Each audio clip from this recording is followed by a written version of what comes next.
कोयल और बाज की कहानी। एक हरे भरे जंगल में एक कोयल और एक बाज रहते थे। कोयल अपनी मधुर आवाज के लिए जानी जाती थी, जबकि बाज अपनी शक्ति और तेज उड़ान के लिए मशहूर था। कोयल दिन भर पेड़ों पर बैठकर मीठे मीठे गीत गाती और जंगल के सभी पक्षी उसकी प्रशंसा करते।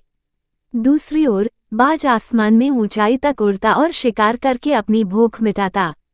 एक दिन बाज ने कोयल से कहा, तुम्हारी आवाज तो अच्छी है, लेकिन उसमें कोई ताकत नहीं। अगर तुम्हें सच में ऊंचा उठना है तो मेरी तरह उड़ना सीखो।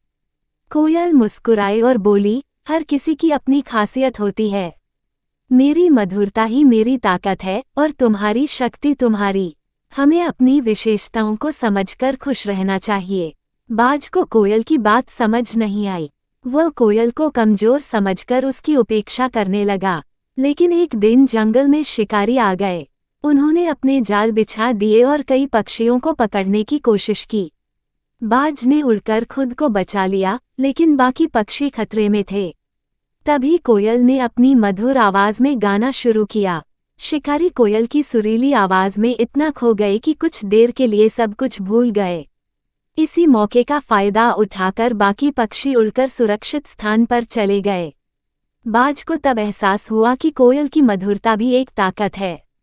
उसने कोयल से माफी मांगी और समझ गया कि हर किसी की अपनी विशेषता होती है। हमें दूसरों की खूबियों का सम्मान करना चाहिए।